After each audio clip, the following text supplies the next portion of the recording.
On it today, we're going to have Jennifer Cutler-Scotti. I was blown away, and of course we have Allison on there, the two of us, a dynamic duo there, but I was blown away by Jennifer's passion for the subject of getting cyber knowledge to folks that need it. She is a one-person wrecking crew on the myth of we have a pipeline problem or we have a skill shortage or XYZ.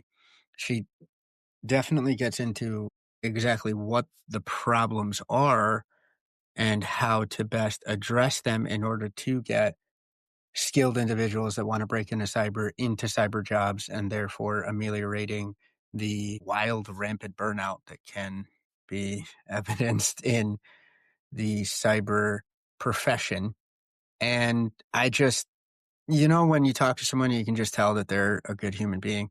That's absolutely the vibes I get from speaking with Jen. I was so privileged to be on here, and I think y'all will have a great time listening. So please, without further ado, let's jump into it. And of course, as always, keep it cyber metal. See you guys. Welcome back, friends, to another scintillating episode of the Cyber Mettle Podcast. I'm excited for this one. Usually a barometer is a lot of the pre-show talk, and we've been raring to go. It's been humming and jiving there. So without further ado, Omar Sangrima. I'm joined, as always, by Allison Laderman. Allison. Hey, thanks, Omar. Happy to be back for another episode.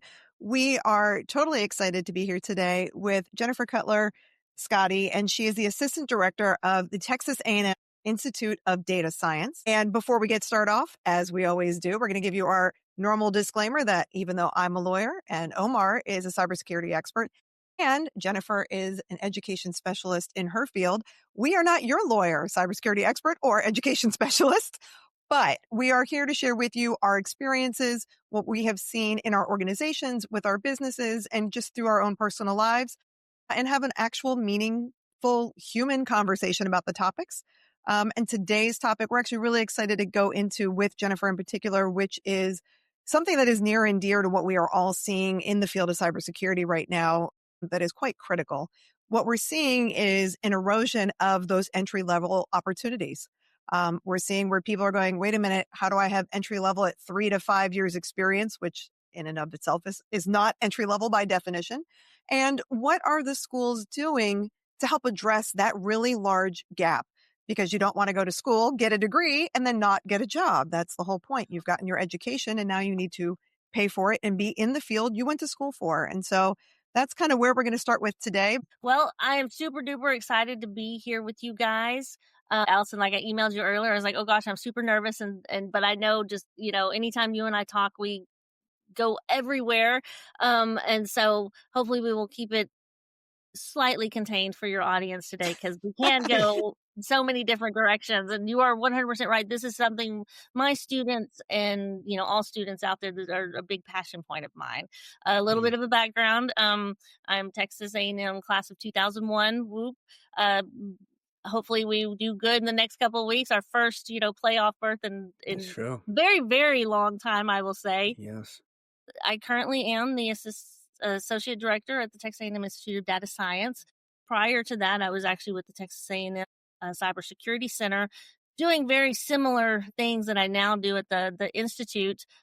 And one of the things that I learned very quickly when I moved from the Cybersecurity Center to the Data Science Institute, that we are pretty much the same. You can't have data science and AI. AI is a big part of data science without cybersecurity or security. So I actually have continued to work with my same students, with my same faculty across campus. And again, that's my favorite part of my job, is working with my students, helping them get jobs. I've done this for about 10 years. I will admit I am generally the least technical person in the room because I do not have a technical degree. And so advising my students and telling my students, getting them jobs and helping them, find their career paths and what they want to be when they grow up has just it's been so much fun. I'm sure we will get into that part of the conversation shortly, because you will find very quickly where my passion lies. Now is growing up really part of the prerequisite, or can we just get the job without growing up? I just need to know.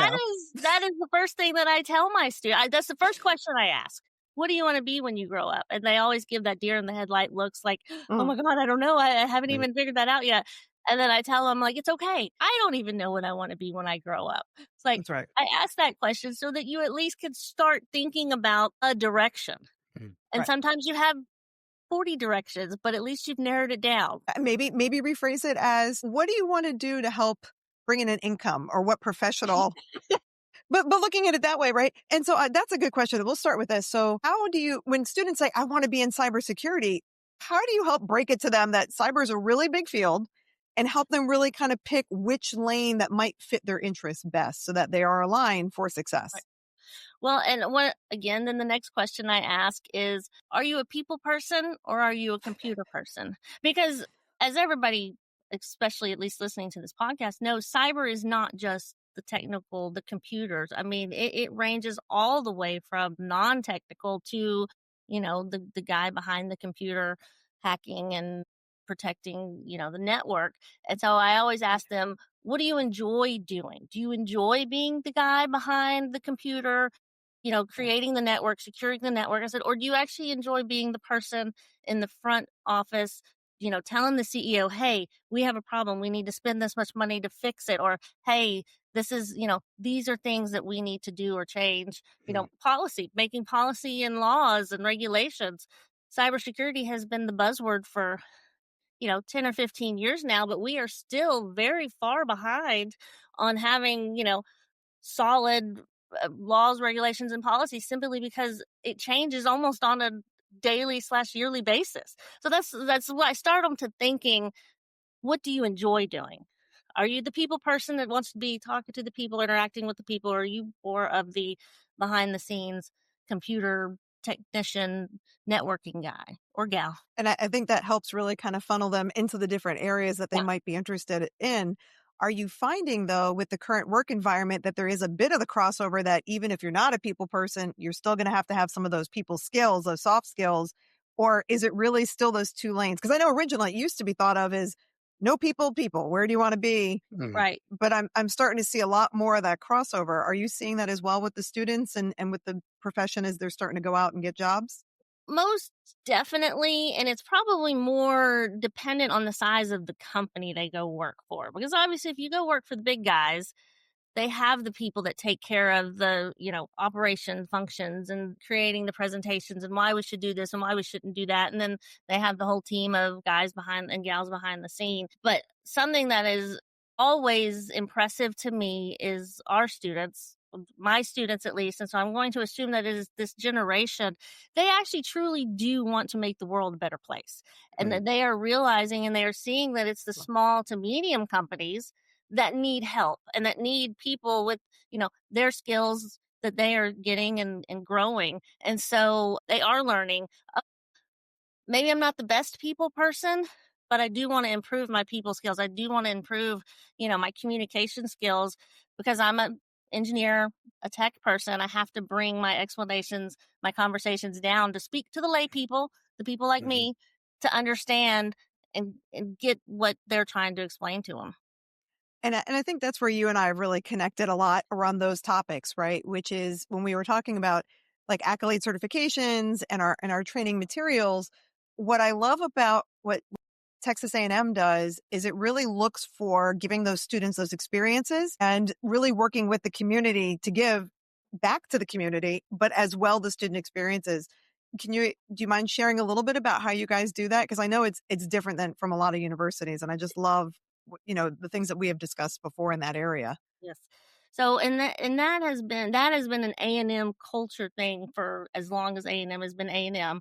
Like I said, I'm class of 2001, and when I was in school, they called that the other education. It was not what you learned in the classroom, and it was very, very important.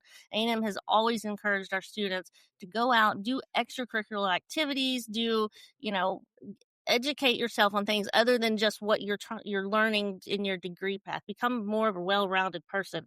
I don't think we use the other education phrase much anymore, but ironically, our students today have so many more opportunities for those experiential learning opportunities and education. And, just a few of the things that we provide is, you've got your standard student clubs. Currently, we do a lot of our trainings and professional certifications, for instance, through our cybersecurity club.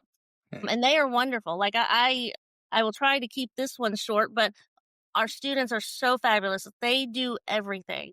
They do the training. They kind of do the administration of the logistics of helping other students get their certifications, get their learning, because that, again, that is how much they care about, helping their fellow students learn cybersecurity, get out into the world and make it a better place. And then we have other programs that students can sign up for, things that, involve internships or externships, which, that can be your standard. Go work for 10 weeks in the summer with a company, actually hands on. One thing that we really try to do, especially, is all of our research projects. And this is something that I have to attribute to our faculty, because our faculty do see it as important for our students to get that hands on experience, is including students in the research that they are doing.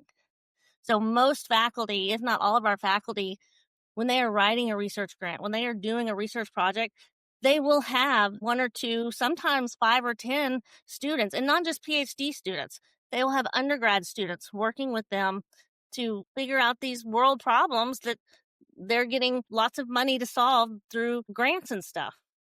I love that. And I know that, Omar, you've got your place of business. I don't know if we've mentioned it or not, right? The company, but you guys do a lot of internship opportunities. You want to share a little bit about kind of what you guys are working on? I swear it's a legal place of business. I mean, the way you said it, like my well, no, I know we've had guests market, that are like, "Don't name my company." So no, like I'm not. That's the old me. No, we have one of the things that we I think we just got tired of, and I was very excited that the HR department at MSK said, "Hey, let's do this." Was apprenticeships. The one thing that triggered me. I hate using the phrase, but it's so apt in so many ways, right? So I'm in that in between generation, but it's prepare. You said preparing the students. They're helping other students to prepare for getting out in the real world. That's kind of what drives, obviously, the apprenticeship program. We have a couple high school students that are in there and they shadow us. They get their hands on, like you said, very real day-to-day experience. But what happens when you're preparing them for that and then there's nothing there to send them out to? Like, are you seeing that more and more? Is that a trend? Am I in a weird spot, or like what? Yes. Well, so we all know the last 10 years in cyber, doomsday has been, there are 500,000, cyber positions available by 2030. There will be another 500,000. That has kind of been the repeated, and it's true. It's not just somebody trying to, make us all feel like the world is coming to an end because we're not gonna be able to protect, ourselves cyber wise. But one of the biggest challenges that I'm seeing my students have is a normal entry level position. I mean, it could be, junior cyber analyst, junior DevOps engineer. These are truly entry level positions, are requiring 2 to 3 years experience. Yeah. And, as a 21, 22-year-old college graduate, to have at least 1 year of experience, because maybe you did do an internship. You were lucky enough to get an internship. Maybe you were a student worker and able to work in a faculty member's lab. So, you do have that. But 2 to 3 years, that's a lot.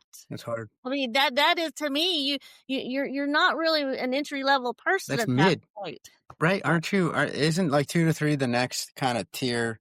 It's supposed to be. I never like understood 3 to 5 that. should be that mid-level at that point. I thought you're past your probation at 2 to 3 years, right? So yeah. And so that's a challenge. And that is one of the things that I really try to work on with my students. And I try to help my students understand, just because it says 2 to 3 years experience, you don't have to have necessarily paid work experience. This is where you need to start bringing in, hey, I was the president of the cybersecurity club for a year, and then I was a vice president prior to that. Here are the things that I did. And you want to obviously align that with the job description and the job skills that they're looking for. But I'm trying to get my students to think about what you did is your experience. Just because it wasn't paid does not mean you can't put it down on your resume. And so that's another, that's coming a little bit easier, a challenge to tackle a little bit easier. But, students, they're so humble. And I'm the most, when it comes to writing and tooting about myself, I can't. I'm like, I'm a great person. Like, you asked me, what is your big title? And I'm like, well, you don't even have to give me a title, right? And so that's the big thing, teaching our students. You have to toot your own horn. You have to advocate for yourself. Say all the great things that you have done. You don't think they're great, but you know that it can show that, hey, look, I really do have this skill, even though someone didn't pay me to do it. It's funny. We talked about that with Jose Toledo. He was a guest a few episodes ago, and he was talking about that transition from military to civilian and how you're taught, don't toot your own horn, don't stand out, those types of things. And how do you translate that experience into, oh no, this is relevant skills, right? I can assess a crisis communication situation. I can look at these, deal with risk assessments. Yeah. And with the students, if they're training other students on how to pass certain things, whether it's Hack Me, right, or Security Plus or whatever it is, that is a skill, because even if they turned it into, was able to train X amount of people to understand these technical concepts and pass this certification, that may align with those job duties depending on what they're looking for, and the soft skills, right? Yeah. That at least gets them those. 100% on the soft skills part. Yeah. Well, are you finding that you're able to find qualified internship opportunities for the students? I mean, are there businesses or nonprofits in the community that want to work with TAMU to be able to get in there and get more people like butts and seats to do some of these jobs and get that experience? Yes. And finding the internships and getting the students into the internships is truly not the hard part. I mean, and I tell all of my industry partners this, all I need to do is get you in front of my students or my students in front of you, and they will do the rest. I mean, they will blow your mind. They are so brilliant, and it's like, so I'm never worried. Sometimes what it is, though, it is actually getting industry in front of my students, or my students in front of industry. And yes, industry, big and small, come to us all the time. We want to help. How can we help? We want to sponsor a datathon. We want to sponsor a hackathon. Industry is actually very supportive. But sometimes getting those moments, like career fairs are great and wonderful. And we've had this conversation before, Allison. Right. I dislike them to my core because, especially a school like Texas A&M, our engineering career fair, 10,000 students, 400 companies over 3 days, which that's impressive, right? Yeah. But I feel so sorry for my students and the recruiters and hiring managers that come, because they're literally repeating the same questions, answering the same questions over and over again. They might be there looking specifically for a cyber student, but they're going to get 150 resumes from engineering students in general. So now they got to go through the resumes, which, I mean, AI does help that, but that doesn't give you a sense of who the student is.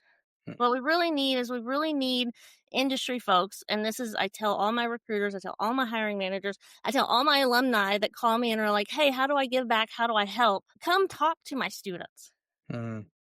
You can give a presentation. We can come just have a dinner, and and let them talk to you and you talk to them, because they're a whole different person than they are in an interview, than in a career fair, than even in a recruiting event specifically to that company. And, and then the students are also getting that opportunity to ask the questions.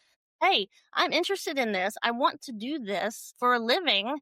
Am I headed down the right path? Am I doing the right thing? What else can I do? I mean, these are questions that they have, and it's more than just a 2-second answer. They want to have a conversation, and industry and hiring managers need to have conversations with the students, because then they can get a better feel of who they are.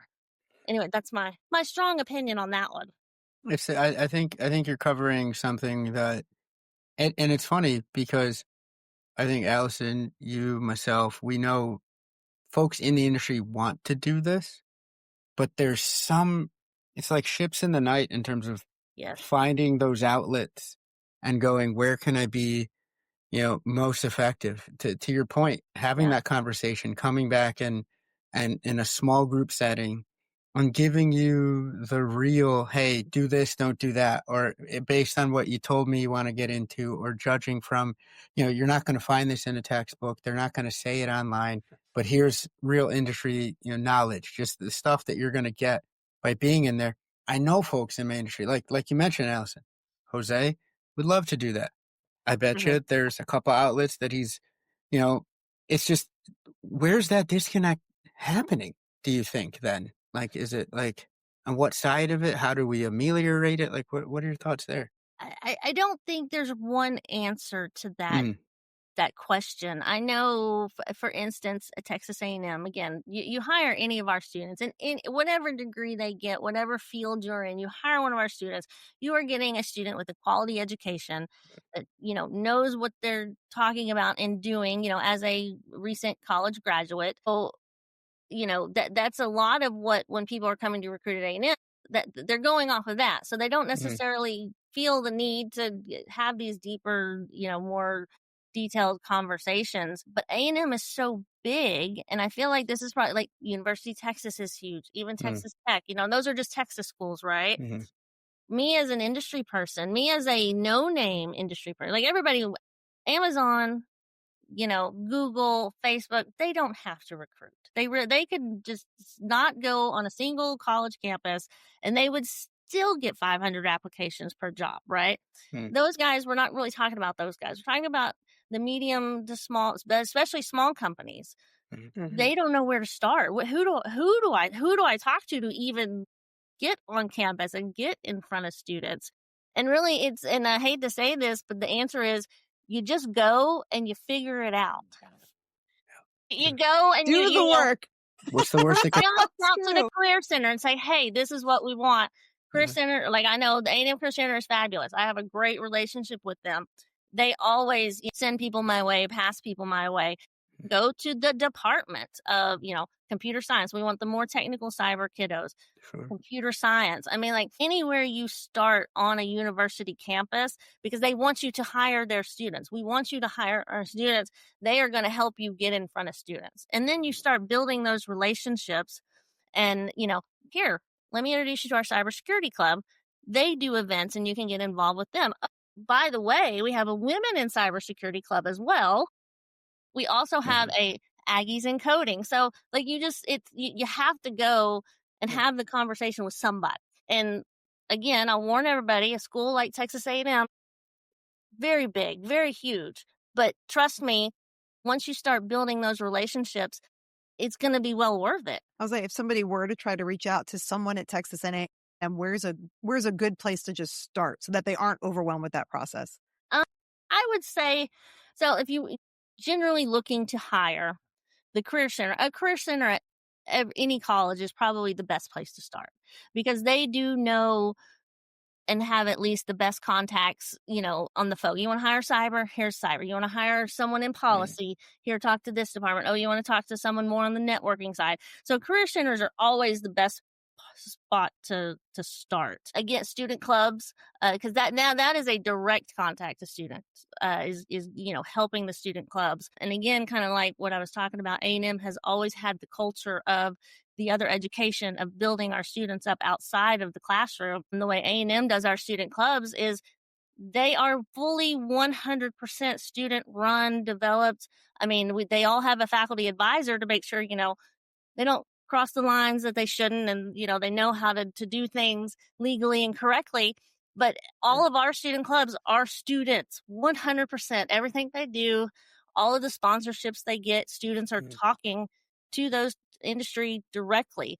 The presenters they get, students are the ones that are going out and getting them. So student clubs are always a great place to start too. Awesome. Well, I'll say I want to kind of go back to the beginning a little bit. And so we're seeing this issue in the industry, and we talked about with students, right? Looking at the experience they already have to try to fill that job posting, looking for 2 to 3 years experience on something that's entry level. What other recommendations might you have, or thoughts that you've had that I know we've talked about a little bit to kind of combat that? Like, where do you think this gap is coming from? I hate to call it a gap. Everybody's got a gap at this point, but it's a gap. Right. Right. If you've got students and there's no 0 to 2 jobs. Like, one, where is that shift come from, right? Where it used to be get into, some IT kind of jobs and work your way through cyber, so you understand the systems before you try to secure them. You kind of got to know what you're working in. And those opportunities seem to be going away. Do you think it's just AI or a combination or something else? And then the second part of it is like, how do we as an industry really try to bridge that gap between, we've got all of these students, right? We see all of these reports. And in fact, some of the ones I've seen from not our company, we don't do this, but other certification companies that say, oh, there's millions of jobs that are open. It's wolf And I tickets. can tell you, living on It's wolf LinkedIn, I know tickets. Omar sees it every day.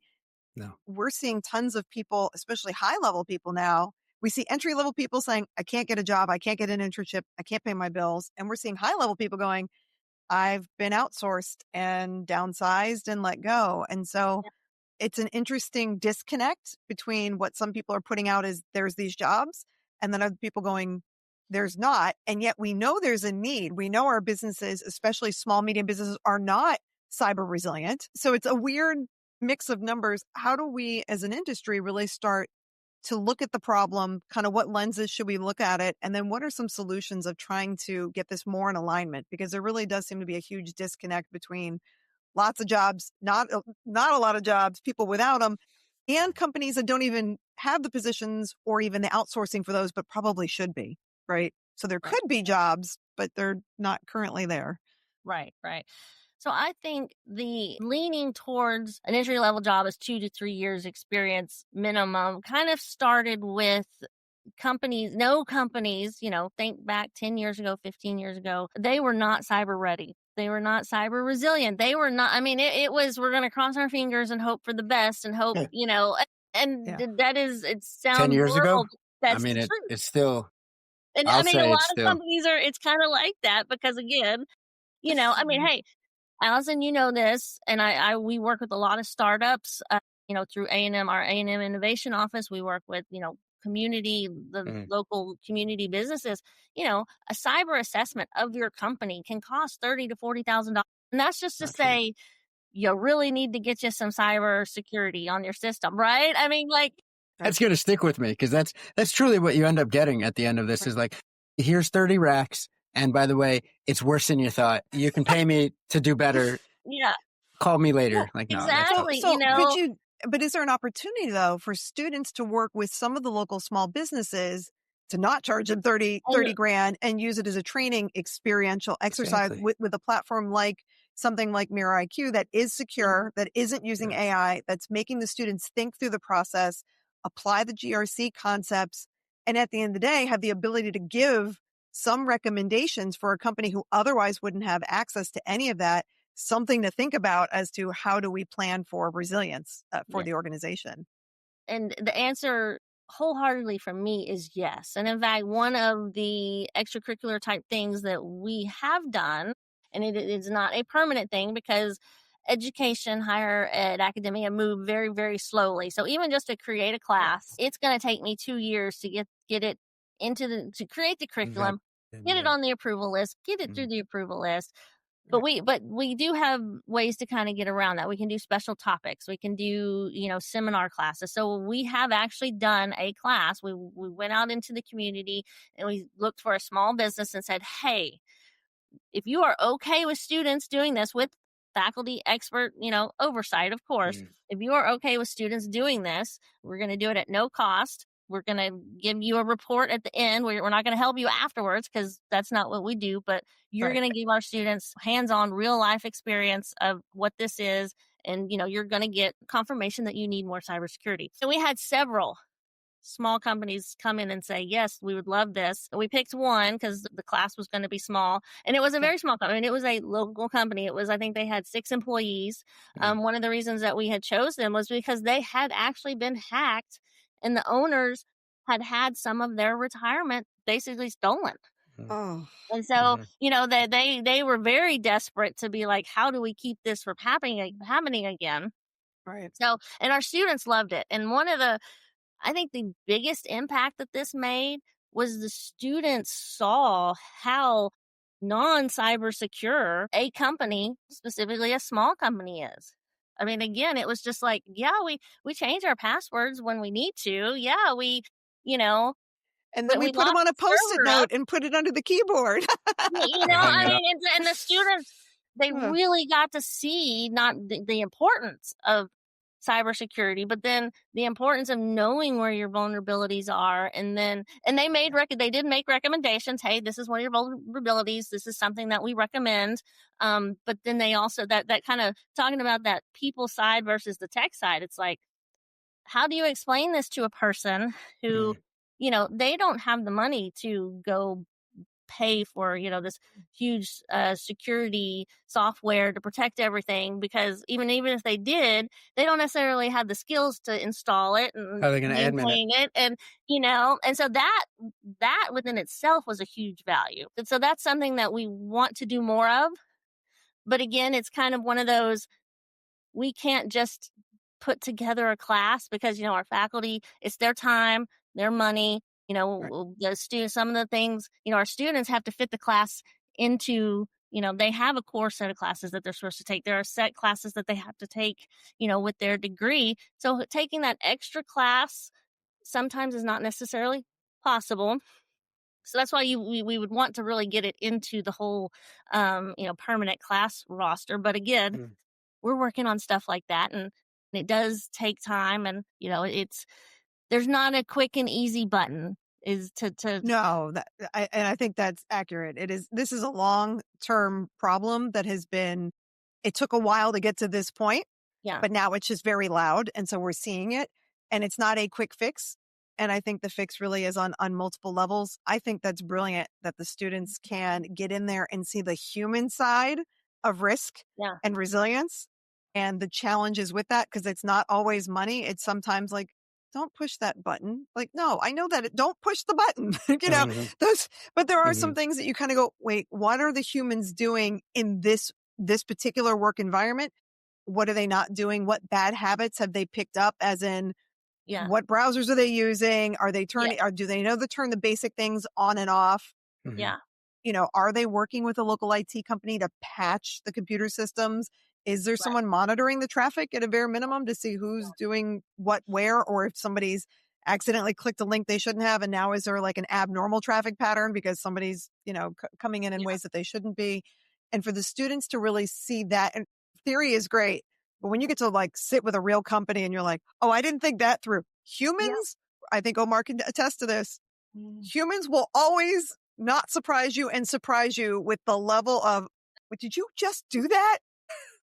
No, exactly. Well, then that exactly. But then also, yes, we know it's a problem. Yes, we would love to fix it, but we got 10 other things that we have to spend our money on that we have to, fix before we even think about thinking about that. And that's critical thinking, problem solving. I mean, that to actually, Prioritization. Yep. and Right. even some of my students that have gone to larger companies, I mean, obviously for a larger company, it's a little bit easier because they do have more money, more people, more resources. Right. But to actually see, I can't just go in and do this. I have to get approval. it has to be paid for, or, the solutions that are out there don't fit this company, this group, this as well as they say it does, or we all thought it did. They need something else. And so that's always, and that's always getting students, again, I can't say it enough, into real world scenarios, activities is probably the best experience for them. And Yeah. just as we all know, we're old, right? We've had multiple jobs. We've lived our lives. We know plans are great and wonderful, but it never turns out the way you think it's going to turn out. And the No. way Nope. they say it is, you get there and it's never that way, right? And so Ever. what our students need is they need to see that, the book is great, but it's not always 100% accurate. Well, and again, if the classes, though, think of it this way, right? If it takes 2 years to make a course, sometimes the material and the information is a little Well, bit outdated by the time you go into Exactly. real practice. At the and speed that that is technology is talent. evolving, old books from 4 years ago aren't really talking about AI security issues, right? That's just starting to come out. And even though people are starting to talk about it, as far as textbooks go and stuff, it's still relatively new in Yeah. those areas. And the impact, because to your point, Jennifer, from early in the conversation, the regulations are changing all the Yes. time. Yep. It's very inconsistent. It's very much, we've talked about it as a patchwork quilt. It's like this state may do it this way. And they're like, oh, but why do I have to worry about California? because you sold your product there. That's why you've got a user logged in there. I don't care that you're in Idaho. You just opened yourself up to California, right? You sent something to Europe. Oh, well, now we got to go deal with EU AI Act and they're changing, right? I mean, that's not even the same as what that was. So it's, I think it's I always say this, not law school, but the practice of law and the practice of governance and risk and compliance and really any kind of cybersecurity in that broader, how do all the pieces fit together? What are you looking at? You're trying to figure out the biggest puzzle pieces. What are those key identifiers? You're looking at the risks. What is the likelihood that that vulnerability is going to turn into a risk? And then what's the expense if it does? How much does it cost to fix it? Can we and what, if we don't fix it, how big is the cleanup, right? Yes. And taking all of that information and being able to synthesize it and say, all right, based on our current priorities and our budget and where we're at and where we want to go, how do we get there? And really learning to say, I know I can't fix all the things. Am I willing to accept the things I can't fix right now and fully understand and walk into it with open eyes? And that's a big thing for a company to be able to understand that. And for students to learn, you're not going to fix all the things. You're not going to have the budget to fix all the things. You're not going to have the time, the energy, the resources. Yeah. How do you help a company understand I don't want to say the biggest bang for their buck, but that's really kind of the concept of, or which ones deal with safety, right? And Omar, I know you deal with that on the medical side, right? If there's security issues that actively harm people, doesn't matter what the cost is, that has now taken a priority level over inconvenience, depending on what the pieces are. And if I'm out of line, Omar, tell me. I don't want to put words in your mouth because your experience is... But I also think that ties back to what Jen is saying, where before, I learned what I learned about cyber, did the courses, got some schooling.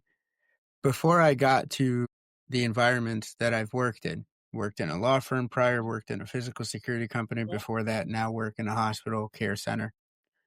The students are not going to understand or appreciate what you just touched on, Allison, where if I'm pitching, let's talk about in your environment for vulnerabilities, certain stakeholders are going to go, listen, that's computer stuff. I deal with life support. Yeah.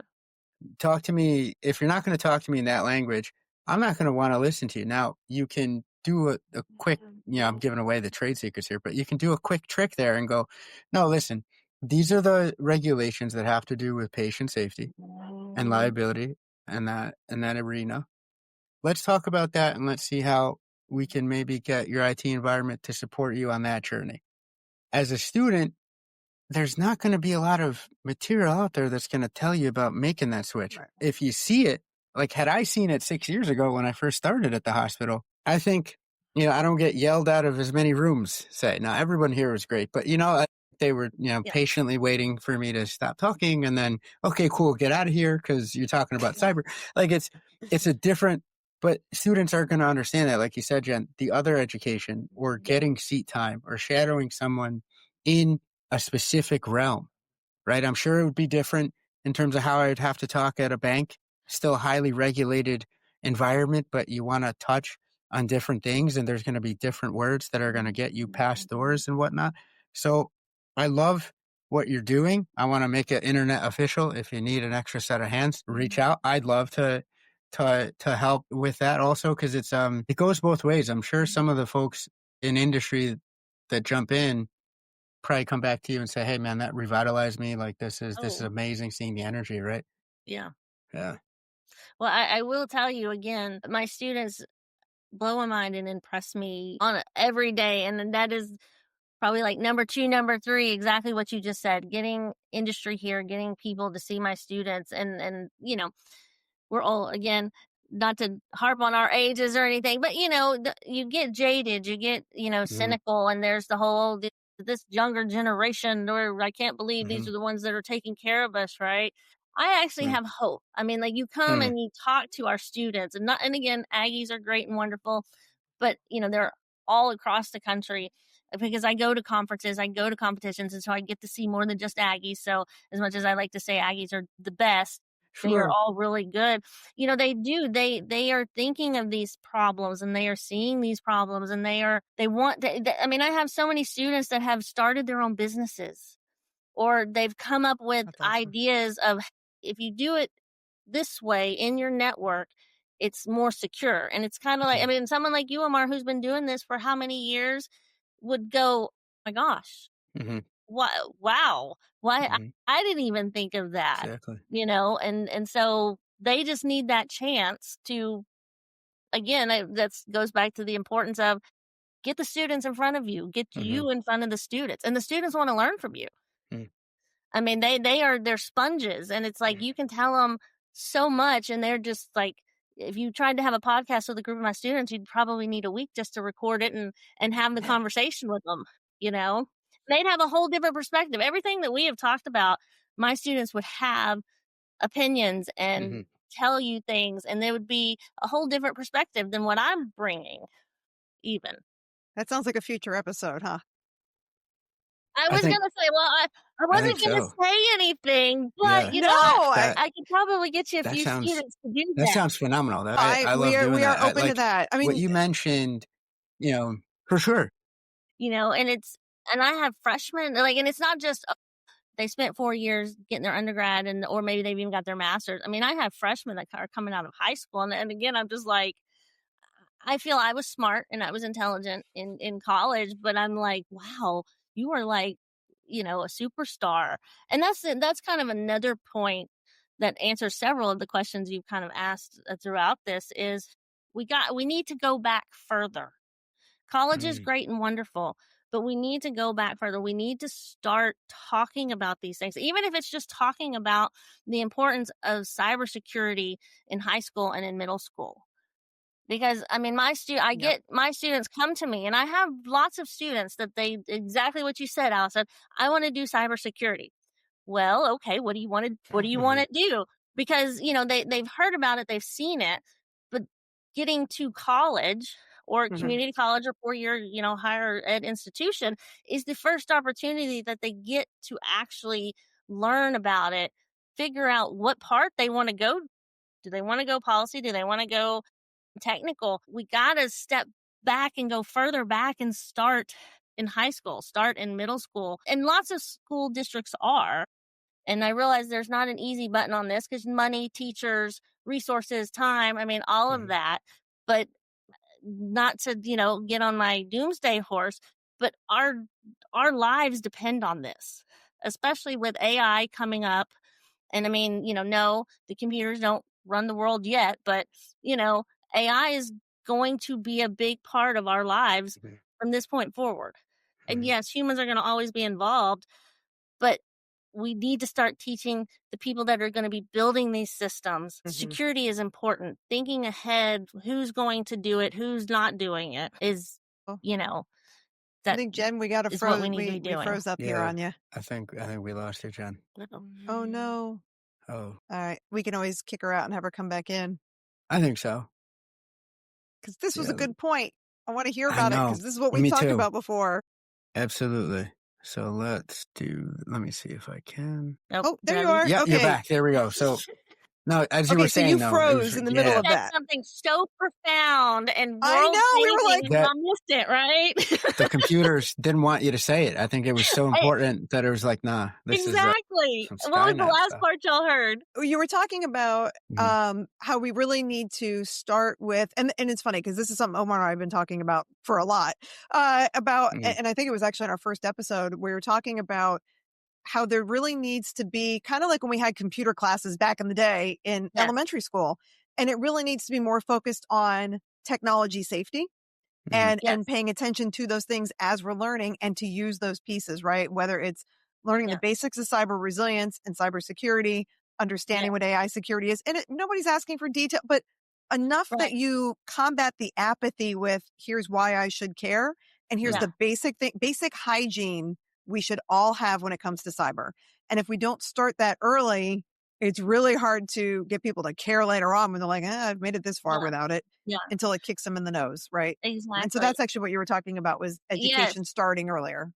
And it's not even just necessarily, security. I don't need, watch what I put on my Facebook post. Be careful. Hide the Post-it note under my computer instead of just putting it on the desktop, right? In our technology courses and curriculum, security should be taught first. When you are creating code, when you are creating a system, when you are building a network, you should be thinking about security. What vulnerabilities do I have at this point? Because up to this point, every cyber and security has always been the aftermath.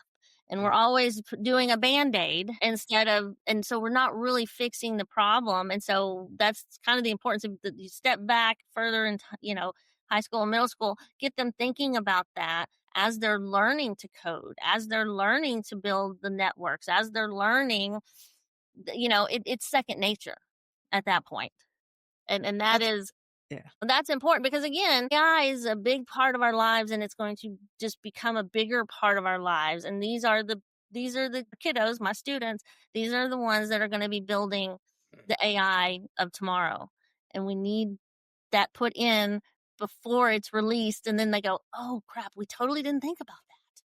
Yeah, you can't put the genie back in the bottle. Yeah. So you're absolutely right. We need to educate them and have that basic understanding so that we can answer the question of just because I can doesn't mean I should. Which, and I was going to say, then that goes into so many more questions and things that our students will think of before, I have lots of students, bless their hearts. They're brilliant, they're smart, and can I do this? I'm like, well, you can, but you probably shouldn't. Yeah, exactly. There's a lot of that in life. That's a life lesson right there for a lot of people in a lot of industries. I was saying before we close, kind of tie this up because we want to be mindful of your time, and we very much appreciate you being here. Where do you see, as far as cybersecurity jobs are going, what are the kind of the hot areas that you're seeing more interest in, more development in, especially as far as the industry goes? What are those little facets within cybersecurity that people should really start paying attention to now? So, and this is slightly, obviously, I work for the Institute of Data Science, but talking with my industry partners, I'm hearing this from them as well. Again, AI is the future. AI is the now. AI is the future. But again, you cannot do AI. You cannot do data science without cyber and without security.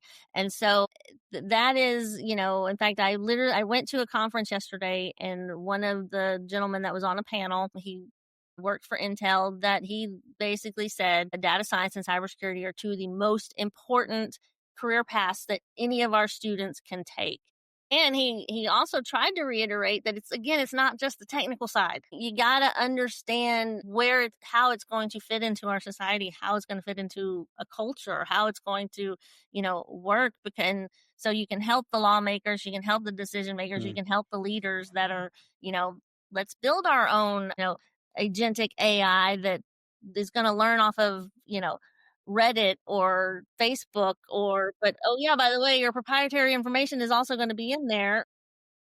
Right. And it's also a little scary that that's the learning data set. I love me some Reddit, but that's also slightly terrifying as well. So yeah, you're right. I will admit, I try not to think about that. Yeah, right. But but it is, I think you circumvent it again by putting those guardrails into place where you go, listen, this is part and parcel with learning the tech. It's learning how to secure it. You can't disambiguate the two. And I feel that maybe this is slightly the cynical industry person in me, but I think this generation, that's a uphill battle. I think there's more fruitful if we can teach it earlier. And then hopefully that generation comes through and says, I don't know what y'all have been doing, but this is how we should be thinking of this. How did y'all survive before you were doing this on a regular basis? I ask myself that every week. I just go, how are we still here? Ran around the neighborhoods and drank hose water. I mean, that's very true. I used to step on rusty nails on purpose just for toughness. Right, exactly. It's like I didn't wear a bike helmet or wear my seatbelt, but car seats, sit in the back of the car going backwards without a seatbelt. Oh, that's what. Exactly. Kids. I have literally had kids. Did y'all really not wear seatbelts? Yeah. In fact, it was a huge fight to get that to become a law, just like cybersecurity. Click it or ticket. I mean, it was a whole really trying to get. Is a huge fight now. Yeah. It's my time. So just to kind of wrap that piece up a little bit, just talking about the industry. So it sounds like it's a little bit of ethics. It sounds like in those cyber and AI crossover, a little bit of ethics. It sounds like a little bit of governance, right? And those types of things to make sure we're really understanding how things need to work together. And definitely with that crossover, yeah, I agree with you. I think it's weird to look at it's just AI and it's just cyber when really you have to look at both together in the way that they work because AI can cause security issues, Yeah. type of thing. And AI can be used to help, patch certain issues. And there are different things if Absolutely. it's done securely and correctly. So I don't think they can be looked at as two silos. They really do need to be kind of Yeah. part of the bigger picture together in that interwoven way. What other things might you want to share with businesses or people looking to get in the industry or advance in the industry that in your experience you have seen that has been helpful? I think that it's kind of back to our question that started the whole conversation. Hey, come join us on our podcast. Is this what is really an entry level position? And I kind of to answer a question late is some of the issue is industry thinks academia is already doing something. Academia thinks industry's already doing something, and that is where the disconnect is. Industry assumes that academia is teaching this, this, and this. Academia assumes that's fine. They'll learn it on the job, or they don't need this, or they need this. And industry and academia, and you can even throw government, because the government right now, they want to modernize. They want to do all sorts of things, and generally the government is the big push for that. This is how we're going to use AI. This is how it Sure. should be used. These are the security, cybersecurity things you should have in place, especially if you're going to work for the government. I think all three of them, and I know that's like saying, to get them together and start realizing, hey, we're not necessarily doing what you think we're doing, and you're not necessarily doing what we think you're doing. So how do us together? We need to do this together. Hmm. And, that's an easy answer to a very challenging actual solution, but it is something that I would talk to my industry folks about. Go to campus. Don't just recruit, I'm just going to send them my job applications and interview the people that apply. No, go to campuses. Hmm. Go meet the students, meet the faculty, make those relationships, because that is probably the most impactful on both sides, for industry and for students. It sounds like you got to bring the human back into all of this, right? It's I all about relationships. It's having the conversations. It's putting yourself out there. And somebody I had a meeting with earlier today say, if you don't ask, you're not going to get. So if you in the industry are looking to have those conversations and meet students, it sounds like there are plenty of opportunities to be able to go, I'd love to come present and see how we can have a communication or a lunch or a club Yeah. meeting or something to be able to get involved in some way, Yeah. whether it's mentoring, internship, or just having the conversation of where are you at and where are we at and Yeah, how do we work through exactly. this problem together? Exactly. And again, A&M, greatest university there is, right? I'm slightly biased, but it can be any. Go to the community college, go to the Hmm. That's technical right. college, go Yes. to, the smaller four-year college, come to Texas A&M. Anywhere you go to the high school. In all honesty, I Yeah. can't say we got to back up and start with start sooner. Go talk to the high school. The high school, that level is so hungry Hmm. for engagement, for how do we do this? What do we do? Because at university, we have industry partners that we work with on a regular basis. And, that conversation is actually very common. High school level, K through 12, that is not. Hmm. Right. And they're just, besides time, money, and resources that they have none of, they're just crossing their fingers and hoping that they're sending their kids off to their next level with the best foundation and, knowledge that they can. And I'm going to add to your other thing from earlier about the industry, assuming that the school is doing certain things and assuming that the educational institutions vice versa. I think one of the big problems that we've seen, we'll just use air quotes again. Omar loves when I do that, but generally have seen with organizations here in the United States in particular, is that there has been in many, many years, a removal from where the organization trains. They don't want to invest in the training, in the certifying up, in the making sure people have skills. They just want you prepackaged, ready to go. And I don't think that's a realistic expectation at this point in life, right? Nothing makes you, especially in this field where it Yes. is so unique and customized for that particular business, for that industry,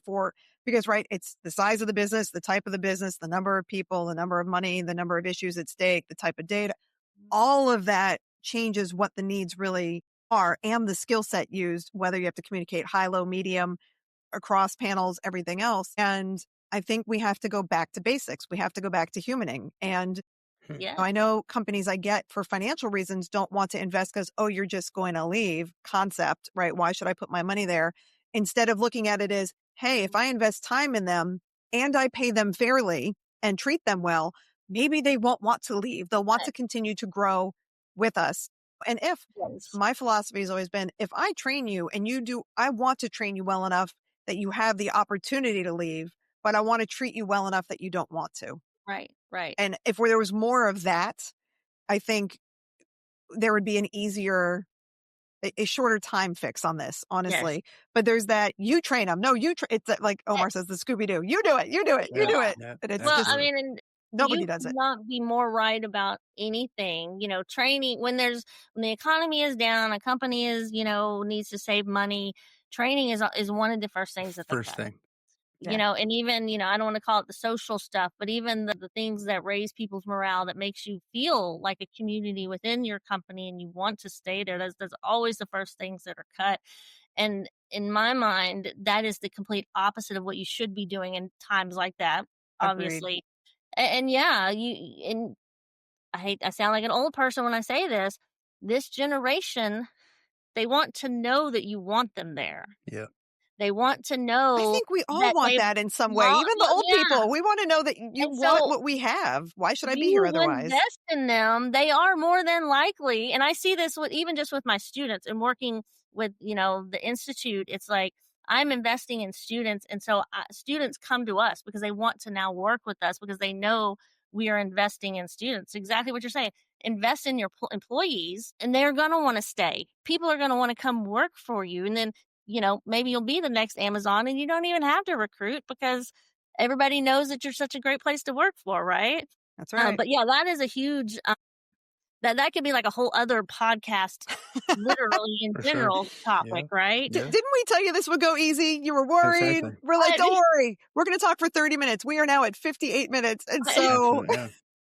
but Jen, sincerely, every conversation with you is enlightening. And I very much appreciate that you spend as much time with me as you do. So for anyone listening, Jennifer is not full of lip service. She genuinely means what she says.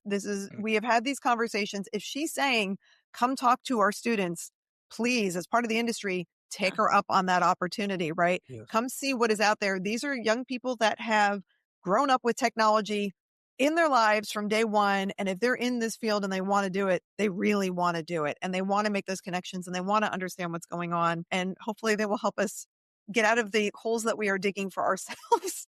They want to learn. They want to make the world a better place. They do. Which I will admit, I'm not sure that's exactly. I was that good a person when I was 18 to 21 years old. I can tell you only because of stuff I had been through. That's always been like a part of like, I just want to make it better than how I had it and leave it better than I, right. get the opportunities, pay it forward. Omar always talks about not pulling up the ladder behind you. Right. And At being able to 18 make to 21, I can firmly say I was 100% a pirate at 18 to 21. I'm not going to lie. That's I actually had a very good. the black grease under my eyes. All right. I have bad teeth. And I was looking for what could happen, but it's so good that we're in better hands, obviously now, right? But Omar, you turned out fine. You did okay. You know what? Fate took care of me in that sense. It showed me what I needed to see.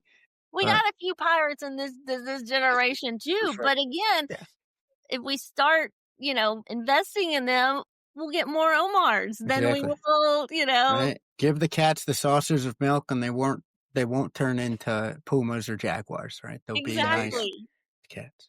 Build more Omars. I think that's the that is our new motto. Don't do that Build to the more world. Omars. Trust me. One of one is plenty. Ask my family. With that being said, Jen, it was an absolute pleasure. As advertised, Allison was telling me in the lead up, you're going to have a blast. I feel this won't be the last time. I hope it won't be the last time we jump on because, like you said, there's a ton of different places that we could go. So for anyone listening, if there is a topic that you want us three to get into, or if you want to reach out to Jen based on the please come see the students A&M, please reach out. We'll be more than happy to facilitate. But thank you, Jen, so much for the time. It was an absolute pleasure. Well, thank you guys, because I will admit, Allison and I have had numerous conversations about all of the similar stuff and even longer conversations. And sometimes I just feel like I'm a babbling, No, recorder. And no, this so is it is beautiful. nice to know that Yeah, people do care and want to listen. this was needed. This was a needed conversation. I hope to be the first of many, Jen. Thank you. Yes, definitely. Thank you guys. All right. Take care, everyone. Till next time.